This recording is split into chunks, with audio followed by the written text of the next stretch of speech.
Hello, my dear friend. Welcome to our special podcast. My name is Anna, and I am so happy you are here with me today. Today, we are going to talk about something very important. We are going to talk about feelings, emotions.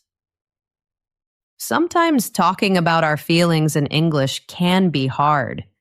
We might know simple words like happy or sad, but feelings are often more complex. They have many different colors. In this episode, we will learn some new English words for our feelings. These are special words. They will help you explain your emotions with more detail, with more heart. Learning these words can help you feel more confident. It can help you connect with other people. It can help you feel like you truly speak English from the heart. Thank you so much for joining me today. Your time is a gift, and I am grateful for it. If you enjoy our time together, please think about following or subscribing to our podcast. When you do that, it helps our podcast grow. It helps other English learners just like you find our little home here. It is a very easy and fast way to show your support, and it means the world to me. Now, before we begin, I would love to know where you are. Where are you listening from today? You can be anywhere in the world, and we are connected right now through this podcast. That is a beautiful thing. So find a comfortable place. Take a slow, deep breath. Let's begin our journey together. Section 1. The foundation. Why these words matter. First, let's talk about why this is so important. Why should we learn these special words for our feelings? Imagine you are painting a picture. Imagine you only have one color. Let's say you only have the color blue. You can paint the sky. You can paint the ocean. But everything is the same blue. Now, what if I give you more colors? I give you light blue and dark blue and a warm, sunny blue. Now your picture is much more beautiful. It is much more real. You can show the feeling of a bright morning sky or a deep, mysterious ocean. Words for emotions are just like colors. The word sad is one color. But there are many kinds of sad. The word happy is one color, but there are many kinds of happy. When we learn more words, we can paint a better picture of our feelings. We can tell people exactly how we feel. This helps us understand ourselves better, and it helps other people understand us too. It is the difference between knowing English and feeling English. Many English learners have very good grammar. They know many words, but sometimes something feels a little missing. That missing piece is often these special nuanced words. Nuance means a small, important difference. It is the difference between a word's dictionary meaning and its emotional feeling, its flavor. For example, the word angry. Angry is a big, strong word, a big, strong color, but are you a little angry? Like when your pen stops working? Or are you very angry? Like when something is very unfair. There are words for all these different feelings. Words like irritated, or frustrated, or furious. Learning these words can feel scary. Many learners worry they will make a mistake. They worry they will sound like a non-native speaker. But I want you to know something. It is okay to make mistakes. Mistakes are how we learn. They are proof that you are trying, and that is a beautiful thing. Mastering these words helps you lose that fear. It helps you feel confident. It helps you feel proud of your English. When you use a special word in the right place, it shows something amazing. It shows that you don't just translate words in your head. You think and feel in English. You understand the heart of the language. So today, this is not just a vocabulary list. This is a key to a new level of speaking, a key to a deeper connection with the English language. We will learn things that even some native speakers don't think about. This is what can make your English truly special. Are you ready? Let's look at our first pair of words. This is a classic pair. Many people find these two words confusing. Let's learn them together. Section 2. Emotion. Pair number 1. Envy versus jealousy. All right, let's start with a story. Picture this in your mind. You have a coworker, a person you work with. This coworker gets a new job promotion. It is the promotion that you wanted.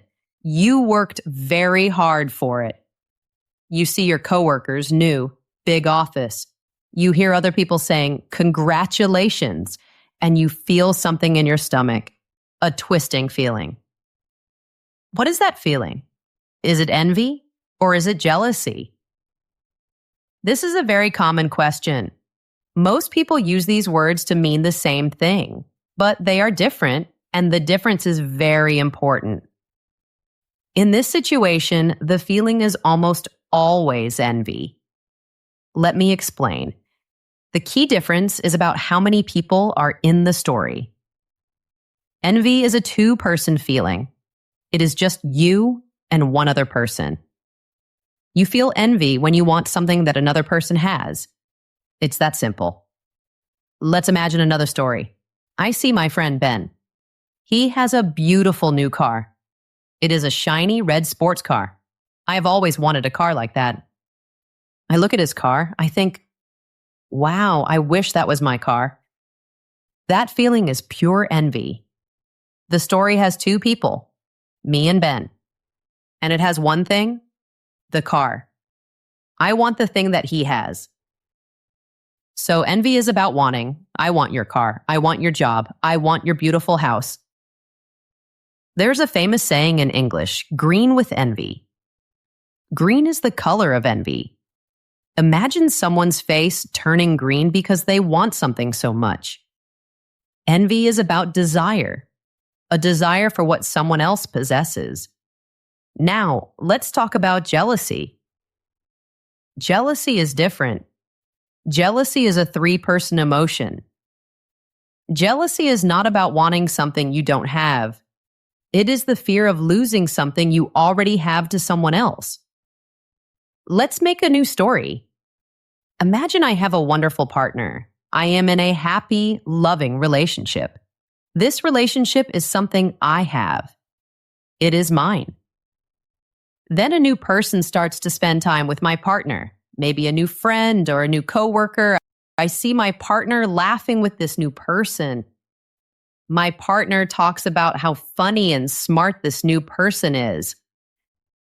I start to feel worried. I feel a fear. I'm afraid that this new person is a threat to my relationship. I am afraid of losing my partner to this other person. That feeling. That fear of being replaced. That fear of losing what I have. That is jealousy. Do you see the difference? The story now has three people: me, my partner, and the new person. There's a triangle of jealousy.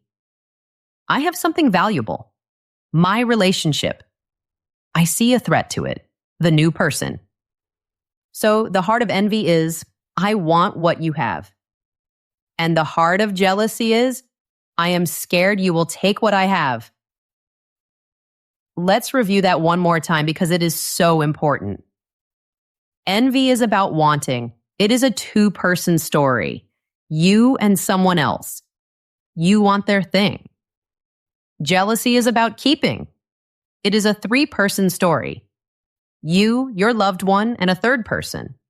You are afraid of losing your loved one. Let's try a little test together. It is just for practice. No pressure. Imagine this. Your best friend wins a free trip to Hawaii.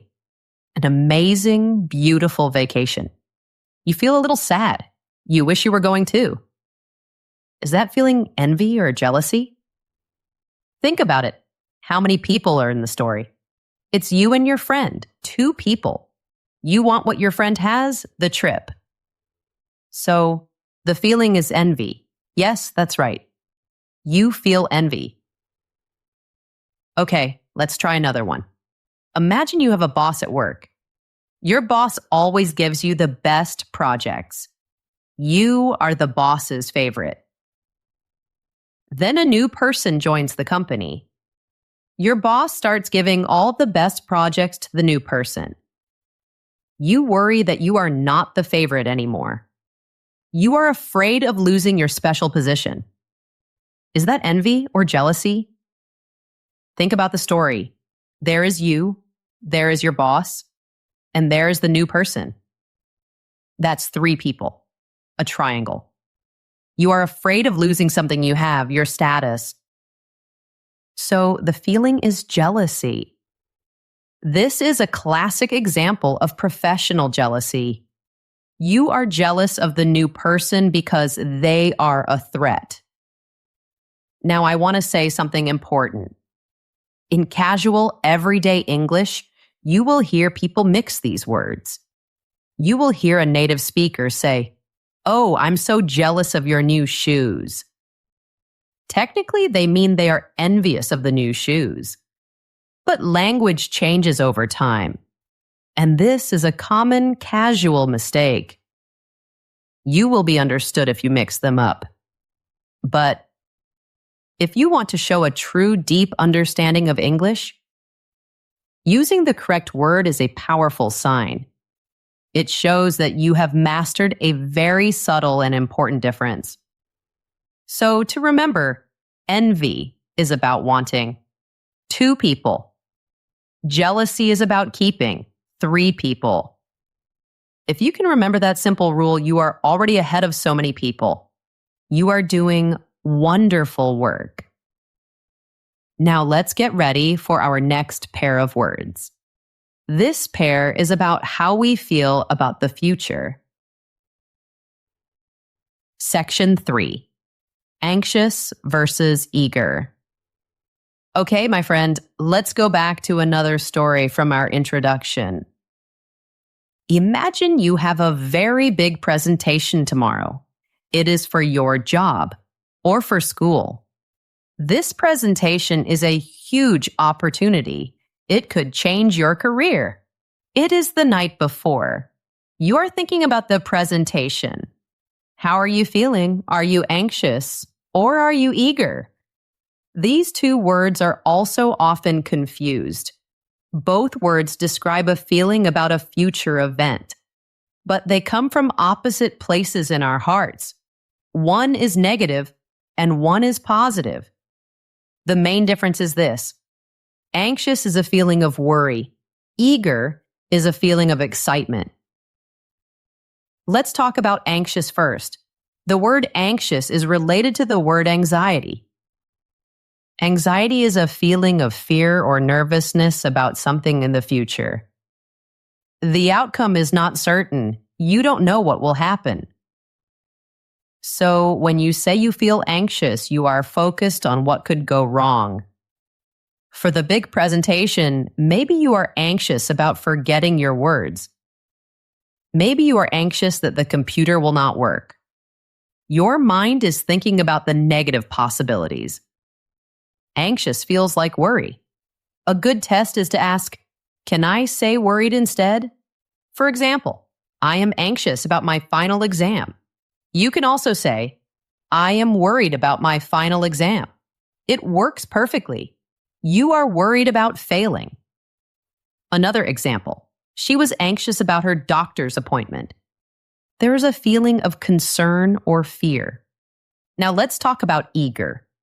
Eager is the opposite. It is all positive. It is a strong, happy, excited feeling about the future. When you are eager, you cannot wait for something to happen. You are looking forward to it. In our presentation story, you could be eager to share your ideas. You could be eager to show everyone your hard work. You are focused on the good outcome. You are excited about the possibility of success. You cannot replace eager with worried. That would sound very strange. You would not say, I am so worried to go on my vacation next week. No, that makes no sense. You would say, I am so eager to go on vacation. You are excited for it. Think about children on the night before their birthday. They are not anxious for the morning to come. They are eager to open their presents. They are filled with happy, joyful waiting. Let's think about how these feelings feel in our bodies. When you are anxious, you might feel a tightness in your chest. Your heart might beat fast. You might have butterflies in your stomach. This is your body's nervous feeling. But when you are eager, the energy is different. It is a forward, bright energy. You might feel like you can't sit still. Not because you are nervous, but because you are so excited. You are on the edge of your seat with excitement, not with fear. Now, here is a very interesting and advanced idea. Sometimes you can feel both. Life is complicated. Our feelings are often mixed. For the big presentation, you can be both anxious and eager. You might be eager to show your great ideas, but also anxious about what the boss will say. In that situation, you can say something very intelligent. You can say, I have mixed feelings. I am eager to present my work, but I am also a little anxious about the questions afterwards. When you say this, you show a very high level of emotional understanding. You are explaining the complex colors of your feelings. This is the sign of a truly advanced speaker. But even as a learner, you can practice this. Mixing up these words can send the wrong message. If you send a text to your friend that says, I am so anxious to see you this weekend, technically you are saying you are worried about seeing them. This might make your friend feel confused. Why are you worried? They might ask. What you really mean is, I am so eager to see you this weekend.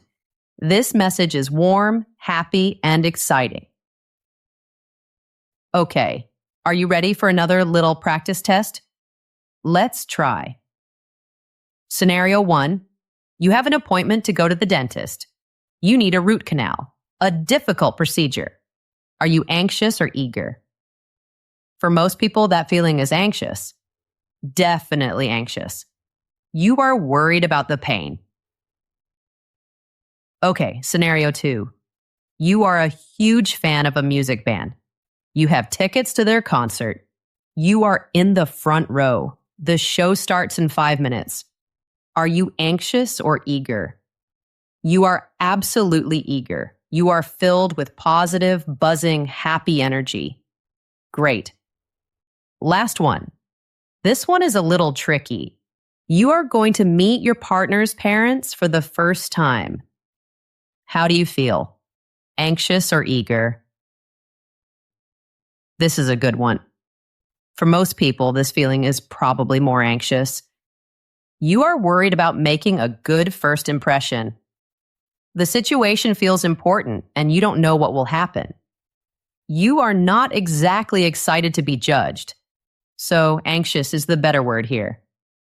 So the takeaway is this. Check the emotional temperature. Is the feeling positive and excited? Use eager.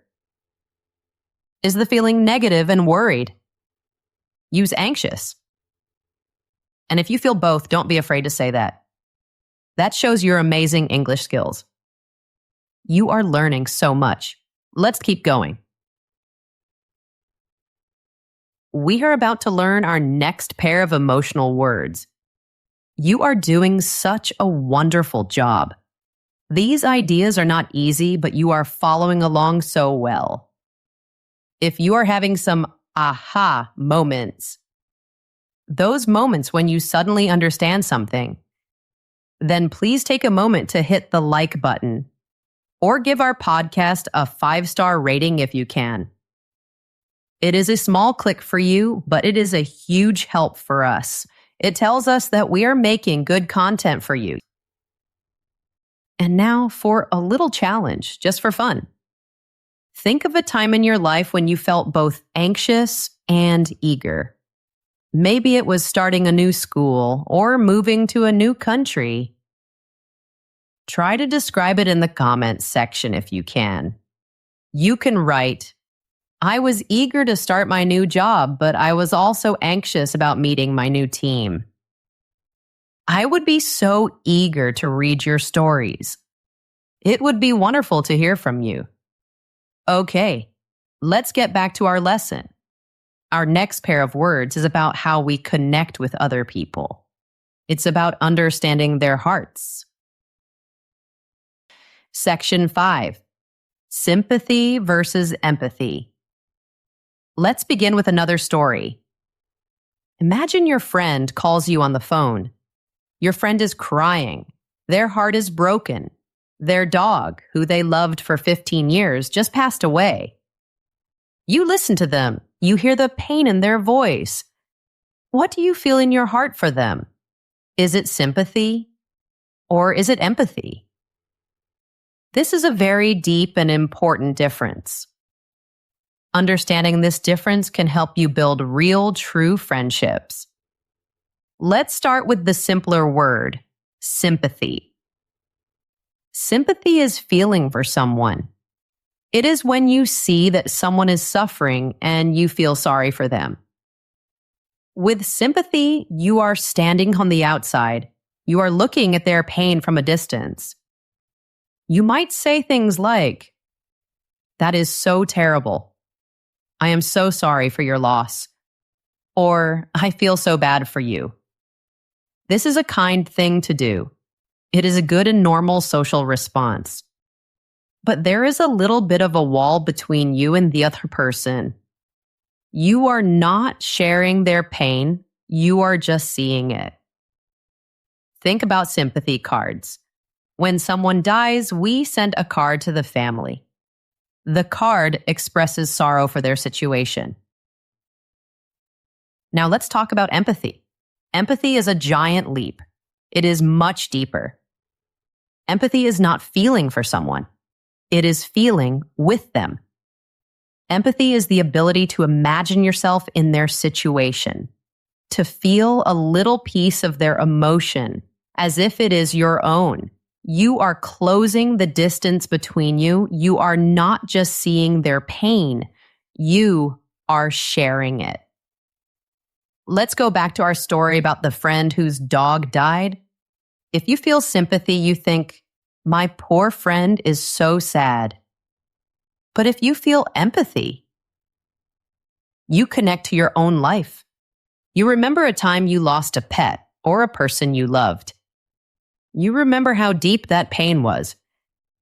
And when you listen to your friend, you feel that same ache in your own chest. With empathy, you might not say much at all. You might just sit with them in silence. Your presence says, I am here with you. I understand. Your response changes from, I feel bad for you to I know how much this hurts. There is a famous researcher named Brené Brown. She has a beautiful way to explain this. She says sympathy is like seeing your friend in a deep, dark hole.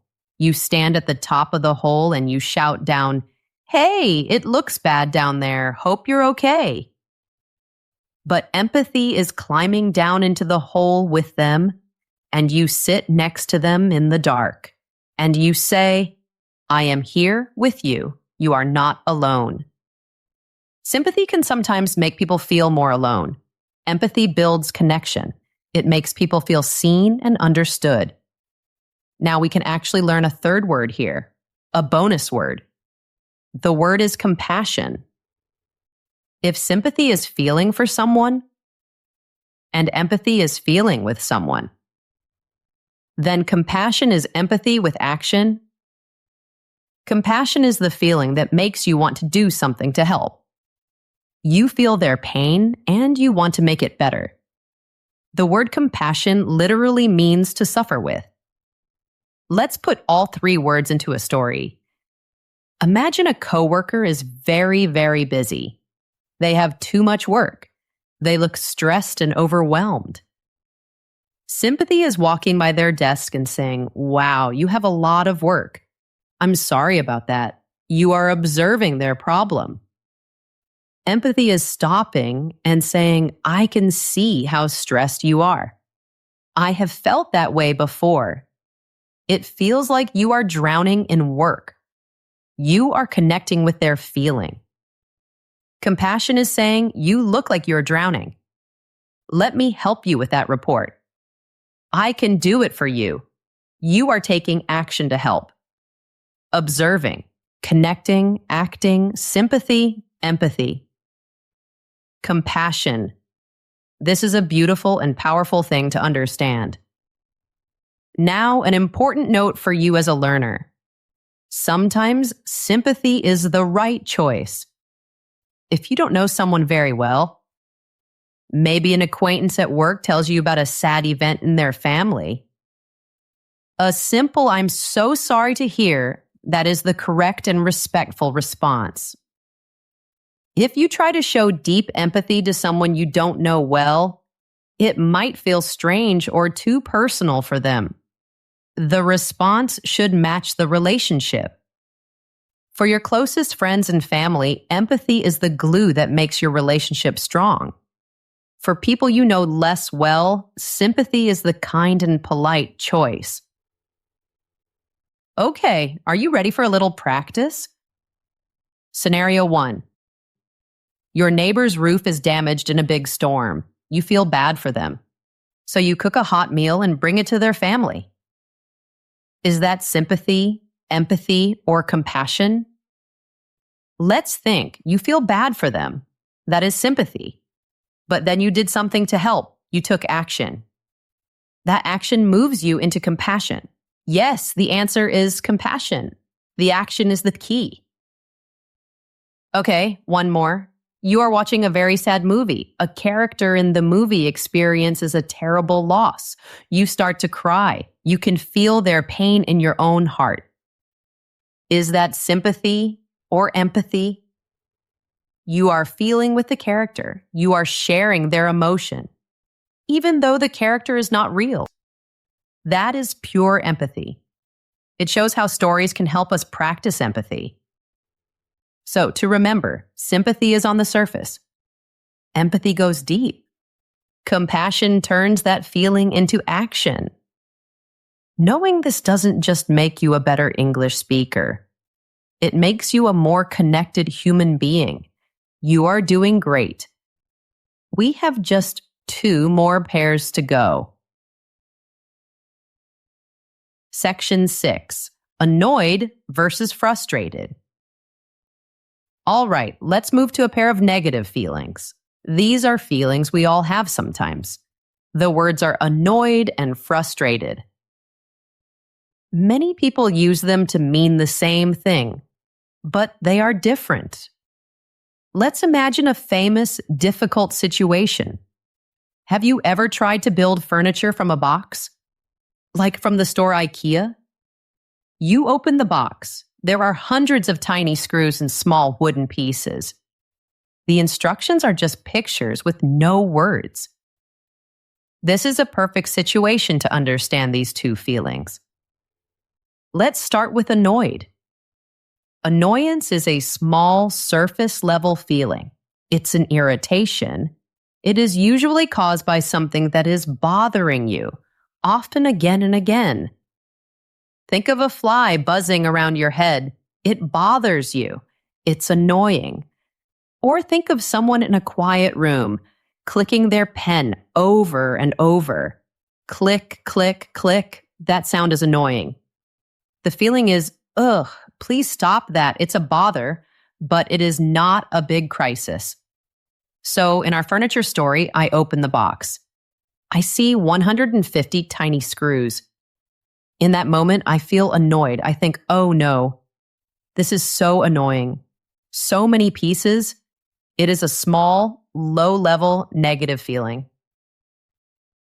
Now let's talk about frustrated. Frustration is much deeper. It is a stronger feeling. Frustration happens when you are blocked from reaching a goal. It is the feeling you get when you want to do something, but you cannot, and you feel powerless. Frustration is about being stopped. Let's go back to our furniture story. I have been working for 1 hour. I am trying to put piece A into piece B. The instructions show it should fit perfectly, but the holes do not line up. It will not go in. My goal is to build the desk, but I am blocked. I am stopped. That feeling of being stuck, of trying and making no progress, that is frustration. My first feeling of annoyance has now become real frustration. I'm not just bothered anymore. I am actively being stopped from achieving my goal. This is the perfect way to remember the difference. Annoyance is a reaction to a bother. Frustration is a reaction to a barrier, a wall, a block. Let's think of another example. Your coworker is talking loudly on the phone. Their conversation is annoying. But it only becomes frustrating when their loud talking stops you from doing something. For example, if you are also on an important phone call and you cannot hear, now their annoying conversation is a barrier to your goal, so you feel frustrated. Here is a wonderful way to think about it. Frustration is the space between what you want to do and feeling like you can't do it, the space between desire and powerlessness. This is why trying to learn something difficult can be so frustrating. Your goal is to understand, but maybe the lesson is too hard. You feel blocked. That feeling is frustration, and it is a normal part of learning anything new. So be kind to yourself when you feel it. Okay, let's do our practice. Scenario 1. You are in a quiet library. The person next to you keeps sniffing. Sniff, sniff. Every 10 seconds. Are you annoyed or frustrated? That is a classic case of being annoyed. It is a repetitive, bothering sound. Now, scenario 2. You are in the same library. You are trying to record your voice for an audio project, but the person's loud sniffing is getting on your recording. It is ruining your audio. Now, are you annoyed or frustrated? Now it is frustrating. The annoying sound has become a barrier. It is blocking your goal of getting a clean recording. Perfect. Last one. You have been studying English for 1 year. You practice every single day, but you still feel like you can't understand native speakers in movies. What is that feeling? Oh, that is a deep, real frustration. It is a feeling so many learners have. Your goal is fluency, and you feel blocked even though you are trying so hard. I want you to know that this frustration is normal. It is a sign that you care, and it will pass with time and practice. You will get there. So when you choose your word, ask yourself this question. Am I just bothered by this? Or is this stopping me from doing something? That simple question will make your feelings so clear. You are learning so much about the heart of English. Let's do our final pair of words. Section 7, surprise versus shock. Okay, my friend. For our final pair, let's look at 2 words for unexpected things. The words are surprise and shock. People often think that shock is just a very big surprise, but the difference is more about the feeling than the size.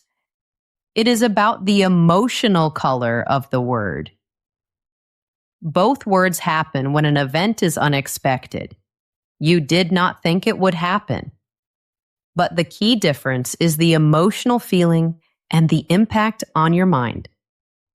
Let's start with surprise. A surprise can be good. A surprise can be bad.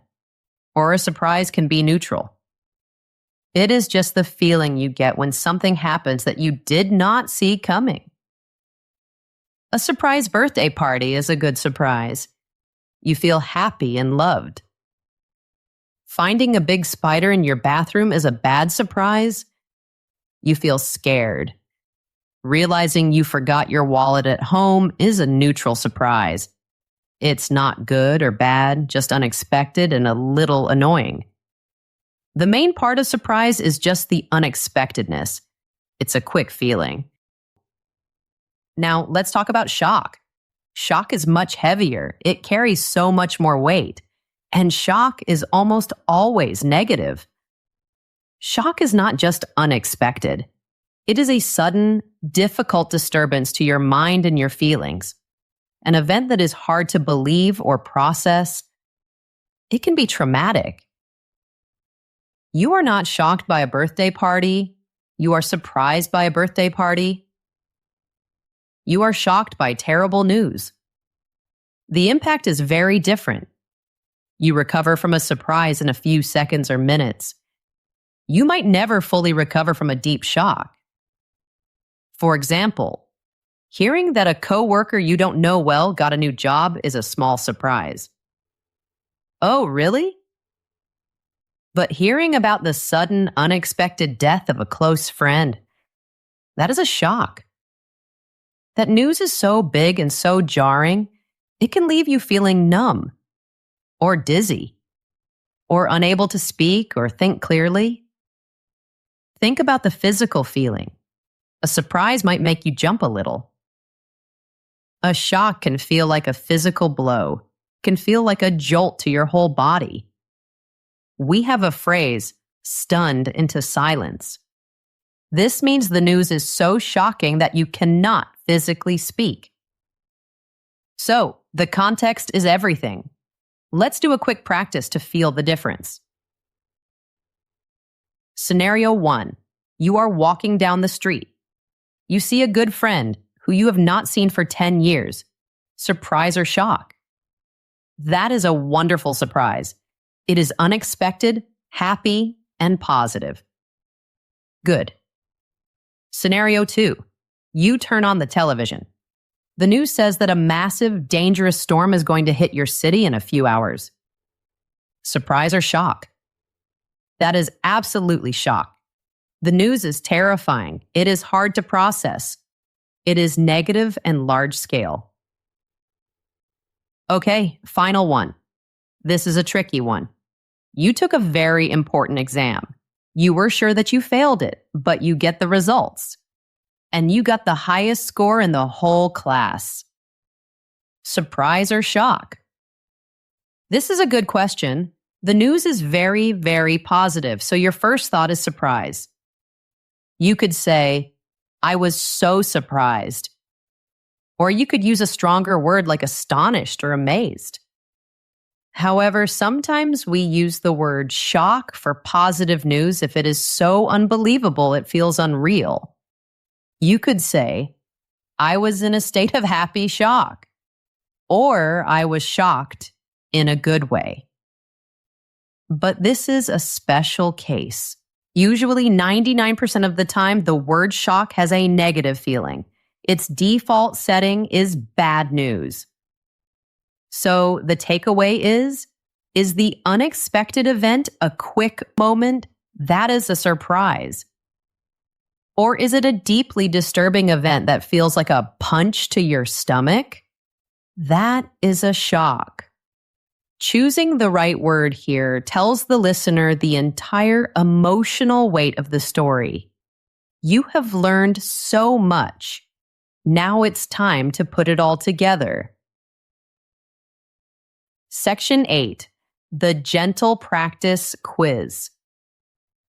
All right, we have learned about 5 pairs of special nuanced emotions. We talked about the ideas and we used stories and examples. Now it is time for a gentle practice together. This is not a test. There is no grade. It is just a chance for us to review what we learned. It's okay if you don't remember everything. We are practicing together. I will give you 4 short stories.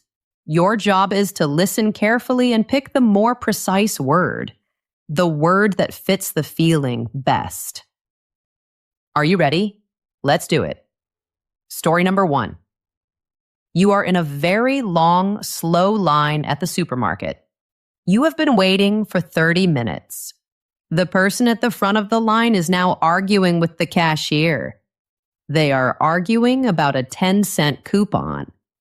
And they are holding up everyone in the line. Do you feel more annoyed or frustrated? Think about our rule. Is this just a bother, or are you being blocked from a goal? The answer is frustrated. Of course, the situation is also annoying, but the key is that your goal to pay for your food and leave the store is being actively blocked. The argument is the barrier. This creates that powerless feeling of frustration. Wonderful. Let's go to story number 2. Your close friend just bought a new jacket. It is the exact same, very unique jacket that you bought last week. You were excited to be the only person in your friend group with that jacket. Do you feel envious or jealous? This one is subtle. Let's think. Is this a 2-person story or a 3-person story? Are you afraid of losing something you have? The best word here is envious. It's a 2-person story, you and your friend. You want something, in this case, the feeling of being unique. And your friend now has it too. You are envious that they have the same style, which takes away from your feeling of specialness. It isn't jealousy because you are not afraid your friend will steal your actual jacket from you. It's about wanting a feeling or a status. So envy is the best choice. Excellent. On to number 3. Your boss tells you great news. The company is sending you on a trip for 2 weeks. You will go to an amazing city that you have always wanted to visit. You will be leading a new important project there. Like, are you anxious or eager for the trip? Think about the emotional temperature. Is it positive or negative? You are overwhelmingly eager. Yes, it is a fantastic opportunity. You are looking forward to it with happiness and excitement. Of course, you might also feel a little anxious about leading the new project. But the main feeling about the trip itself is pure, positive eagerness. Great job. Last one. Story number 4.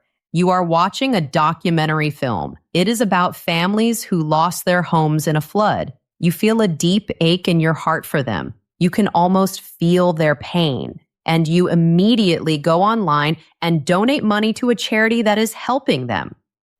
Are you feeling sympathy or compassion? What is the key here? Feeling for, feeling with, or feeling and helping? The key is the action. You felt their pain, empathy, and then you were moved to do something to help them. That means you have shown compassion. Sympathy is just feeling bad for them. Compassion is feeling with them and then acting on that feeling. So, how did you do? Even if you only got one right, that is wonderful. You are learning. You are growing. If you got all 4 right, give yourself a big pat on the back. You are thinking with nuance and precision.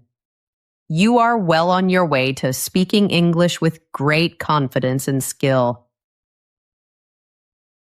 We have covered so much ground together today. We have traveled through some complex and beautiful human emotions. From the wanting of envy versus the fear of jealousy. From the worried energy of being anxious to the excited energy of being eager. From the distance of sympathy to the deep connection of empathy and the action of compassion. The purpose of this episode was not just to give you a list of words. It was to give you a new way to see and think about your feelings in English. This kind of precise language is what takes your English from good to great, from functional to fluent, from the mind to the heart. When you learn to use these words, you will communicate with more confidence. You will build stronger, more honest connections with people, and you will be seen as a sophisticated and emotionally intelligent person. Because you are. You now have a special framework, a way of thinking that many native speakers don't even use consciously, so practice it. When you watch movies, listen for these words. When you talk to a friend, try to use one of these new words. The more you use them, the more natural they will feel, and the more you will feel at home in the English language. Remember, this is a journey. Learning a language takes time. It takes patience. And it takes kindness to yourself. You are doing beautiful work. Every time you listen to this podcast, every time you practice a new word, you are taking a step forward. Be proud of your progress. I want to keep this conversation going. I would love to hear from you, please. If you have a moment, leave a comment.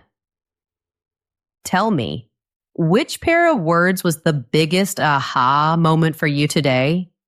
Which one did you find the most interesting or helpful? Sharing your story helps everyone in our community learn and grow together. And if you found this deep dive into emotions helpful, and you want more lessons that go beyond the textbook, please make sure you subscribe or follow our podcast and turn on notifications so you don't miss our next episode. Thank you. Thank you so much for your time, your energy, and your beautiful effort. It was an honor to be with you today. Until next time, take care. See you next time, my friend.